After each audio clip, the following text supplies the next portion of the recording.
Hello, this is Unit 7, Lesson 1 Notes. So we're starting a unit on exponential functions and logarithmic functions. Alright, so today we're looking at what exponential functions look like in terms of their graph, what some of their properties are.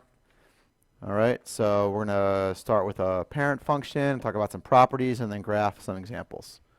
Okay, this will be a good length video. If you want to break it up into two parts, that would be a good idea. Just in case you don't have the time to sit and watch the whole thing, and you can take a break in between. All right, so exponential functions. All right, the parent function looks like this. There's a y equals a times b to the x power. Note that the exponent is now the independent variable. Okay, there's some contingencies here. A cannot equal 0. Okay. B has to be greater than 0. And B cannot equal 1. Okay, it would not be an exponential function if any of those contingencies weren't there. Okay, so the tricky part, the first tricky part, I should say, about exponential functions is that they all have different parent functions. They could all have a different base. They could all have a different b. In this case, you're looking at f of x equals 2 to the x. Okay? So let's look at that parent function here. If you had something where it's base 3 to the x or base 4 to the x, the points are going to be a different spot. So the parent functions will change. So for each graph, you've got to do a couple quick points for a parent function and then do the transformations. All right, so for 2 to the x, let's look at the values when x is negative 1, 0, 1, and 2. You should always start with these four. All right, so plug negative 1 in. 2 to the negative 1.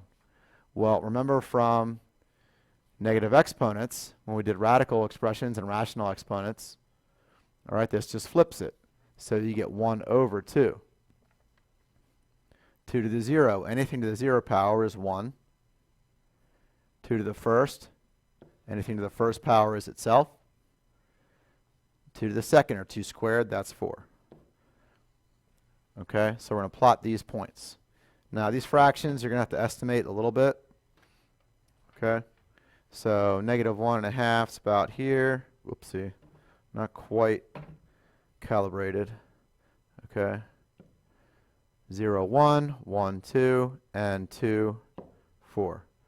All right, so think about this for a second. Is it possible for this particular function to be, for y to be negative? Is there a number I can plug in for x to get a negative value for y? And you're thinking, all right, well, just give me a really small x value. All right, what if x is negative 1 million? Okay, well, all that does is say 1 over 2 to the 1 million, which is a very, very small positive number, but it's still positive. It's not negative. It's getting very, very close to 0. Okay, so its end behavior as x goes to negative infinity is approaching 0. Okay, so what that gives us is another function with an asymptote, because the function will approach 0, but it'll never get there. Okay, so your graph will look something like this.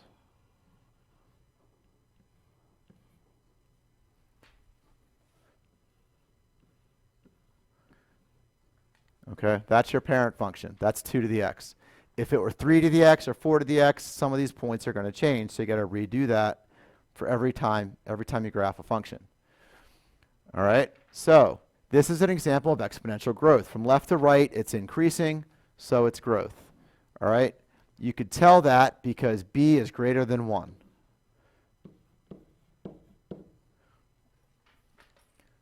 Okay, the domain, all right, all real numbers.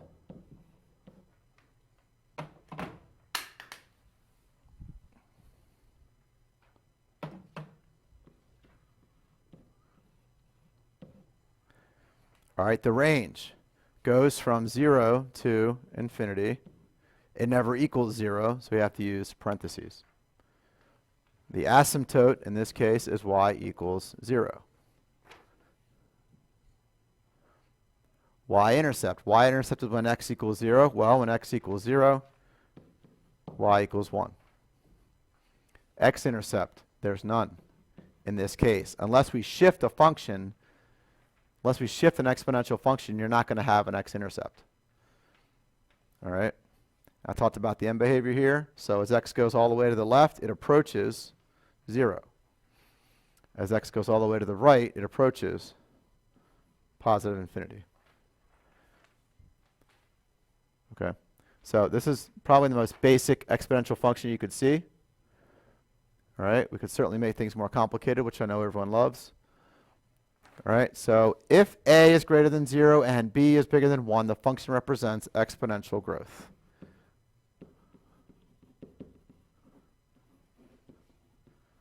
All right, an example of when you might see this is when you're talking about interest.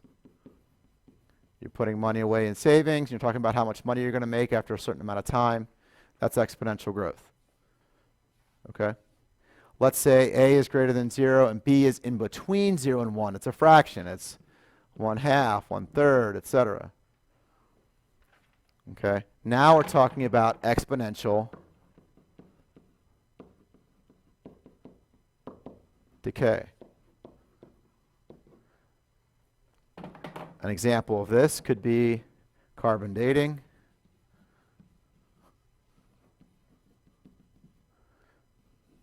Or depreciation. An item loses its value over time, like a car. You know, as soon as you drive it off a lot, it's worth about half as much.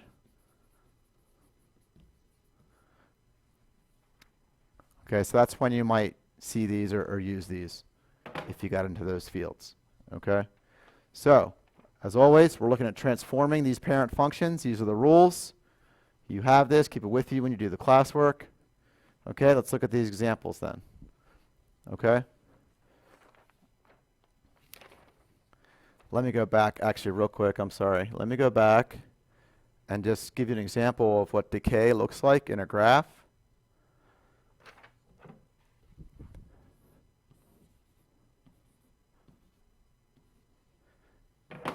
Exponential decay would look something like this. Okay, it starts up and to the left and goes down to the right. It's getting smaller as we move forward or move to the right. Okay, so that's exponential decay. All right. So, moving on. Graph the function f of x equals -2 to the x plus 1 plus 3. So if you look at your transformation rules, you'll know that this x plus 1 means left 1. The plus 3 means up 3. Be careful with negative signs. In this case, b equals 2, but a is -1. So that negative means we're reflecting it over the x-axis. Okay? This is actually a situation where it's not it's not exponential growth or decay. A is less than 1, so it can't be. Okay? Look at the front. Your rules say a has to be greater than 0 to be growth or decay. This is neither. Okay, because a is negative. All right, so the parent function here is still 2 to the x. So plot these points, right? So you have -1 is 1/2, 0 is 1, and so on. And now we're going to transform these. Okay, this is where you're starting. And now we're going to move all those. We're going to reflect, and we're going to shift left 1, up 3. So I'm going to start with this point to the left. I'm going to reflect it. I'm going to move it left 1 and up 3. 1, 2, 3. So that first point is here. Do the next one. Reflect it from 1 to -1. Left 1, up 3 is here. Okay. Reflect this from 2 to -2. Left 1, up 3 is here. This last one gets reflected from 4 to -4 down here. Left 1, up 3. 1, 2, 3 here. All right, so I know you guys can't see what I'm doing with my hands. All right, but that's where the points are going to up. That's the step that you take. Okay, multiply before you add or subtract. If you're more comfortable not starting with the parent function and just plotting the points, you're welcome to do that. We still need these 4 points. Okay. The tricky part with that is that you put in -1, you might not, it might shift a lot and it might not be in the same spot. All right, so it's going to move around. All right, so where is the horizontal asymptote? You got to make sure you have that. Well, the whole graph moved up 3, which also moves the asymptote up 3. So the graph now is actually below the asymptote, which should make sense because we reflected it.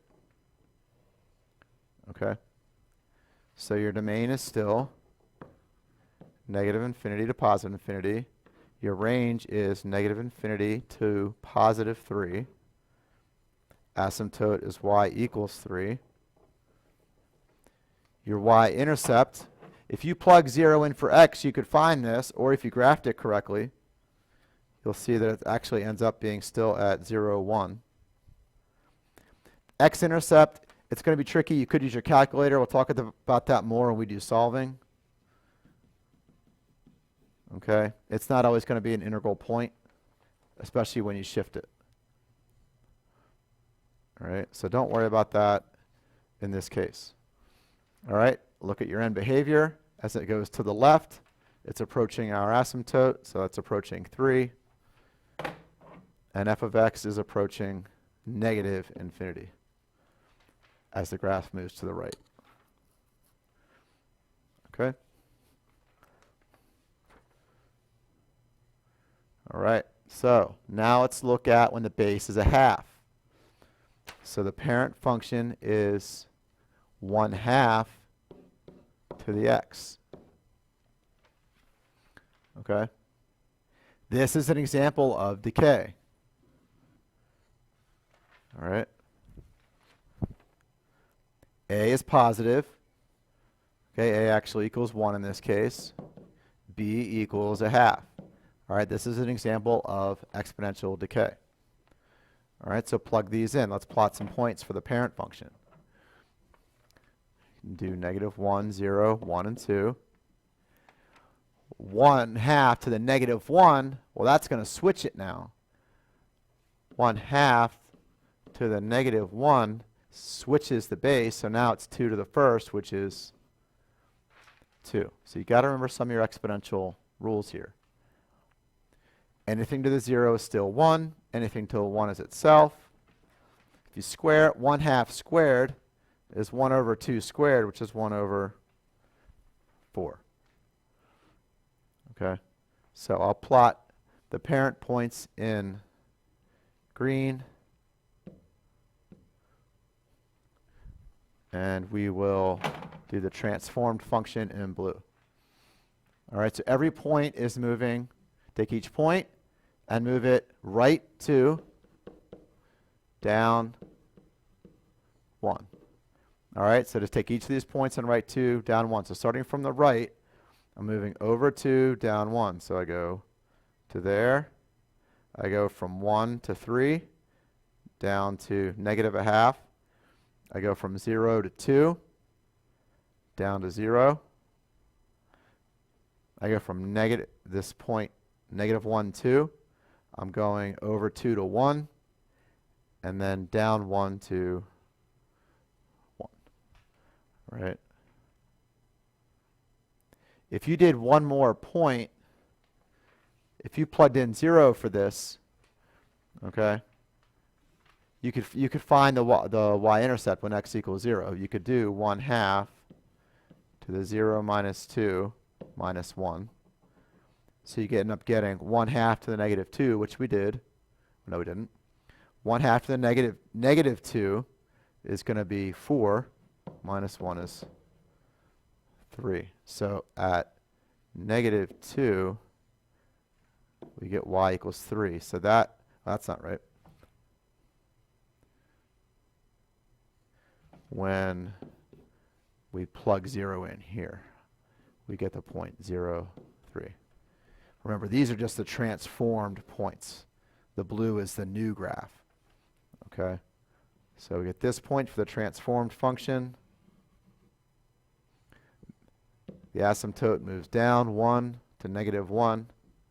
And that's our graph. It's going down from left to right. It's decaying. Okay? Domain is still all real numbers. The range is from negative 1 to infinity. Asymptote is y equals negative 1. Y-intercept is 0, 3. X-intercept, we actually found that pretty nicely with the graph. That's 2, 0. Your end behavior, as the graph moves to the left, it's going up. As the graph moves to the right, it's approaching negative 1.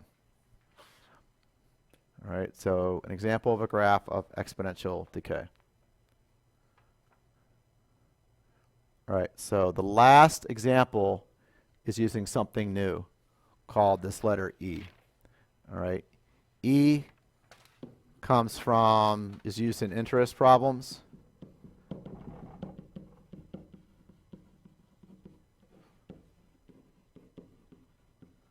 It's kind of like the number pi. It's irrational, but we can round it. E equals 2.78 approximately. So that's the value we'll use when we're graphing it. E is any base. Okay, in this case, the base is E. A is 1. We're shifting it right 3, down 6.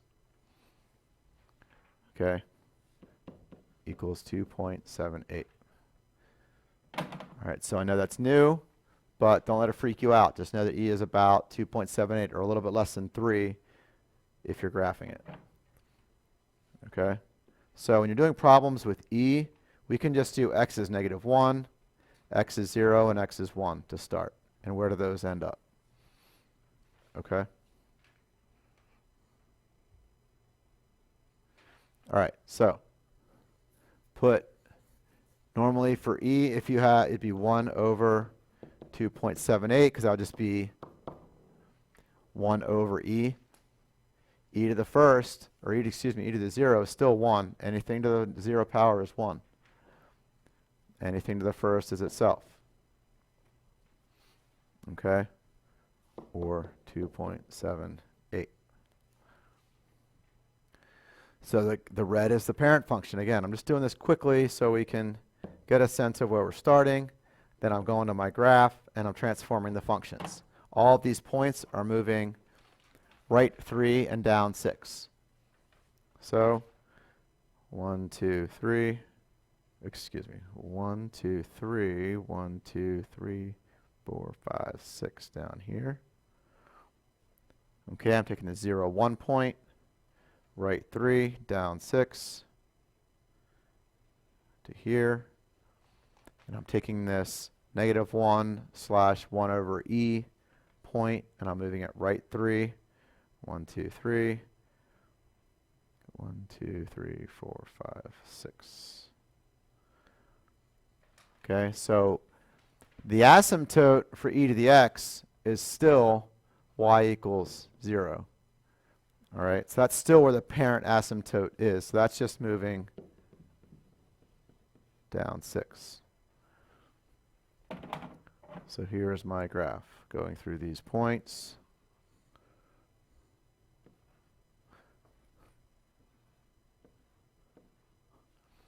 Fill in all of this information to the left. Okay, this is still exponential growth.